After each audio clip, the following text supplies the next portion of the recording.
Hi friends, అందరికీ welcome to CV aqua. మన దగ్గర బిగ్ సైజ్ యాపిల్ స్నేల్స్ ఒక పేరు అయితే ఉంటుంది. ఆ పేరు అయితే చనిపోయింది అనమాట. అసలు ఇవి ఎలా చనిపోయి కూడా తెలియదు. 2 years నుంచి నా దగ్గర అయితే పెరిగినవి. ఇంక ఇవి చనిపోయిన వెంటనే వాటర్ అంతా స్పాయిల్ అయిపోయింది అనమాట. అసలు స్మెల్ అయితే ఏదో కుళ్ళిపోయిన వాసన టైప్లో వచ్చింది అనమాట ఇది తీస్తుంటే. ఇంక వాటర్ కూడా చూసుకొచ్చి ఎంత డర్టీగా తయారైందో. ఇంక వీటికి వెంటనే వాటర్ చేంజింగ్ అయితే చేసేయాలి, లేదంటే ఇవి కూడా చనిపోతాయి. అలాగే మన ఛానల్లో వీడియోస్ 70% వరకు సబ్స్క్రైబ్ చేయకుండానే చూస్తున్నారు. ఇంకెవరైనా సబ్స్క్రైబ్ చేయకపోతే సబ్స్క్రైబ్ అయితే చేసుకోండి.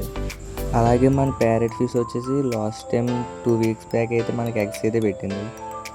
దానికి పేరు కోసం షాప్కి అయితే వెళ్ళాను అనమాట. అక్కడైతే ప్యారెట్ ఫిష్ మేల్ ఫిష్ అయితే లేదన్నారు. సో ఇంకా నెక్స్ట్ టైం తీసుకుందామని అయితే ఇంకా డ్రాప్ అయిపోయా.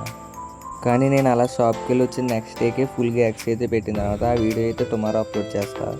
ఫైనల్గా వీడియోకి అయితే ఇంతే. నెక్స్ట్ వీడియోలో మళ్ళీ కలుద్దాం. Bye bye. కింద కనబడే సబ్స్క్రైబ్ బటన్ నొక్కి పెట్టుకోండి.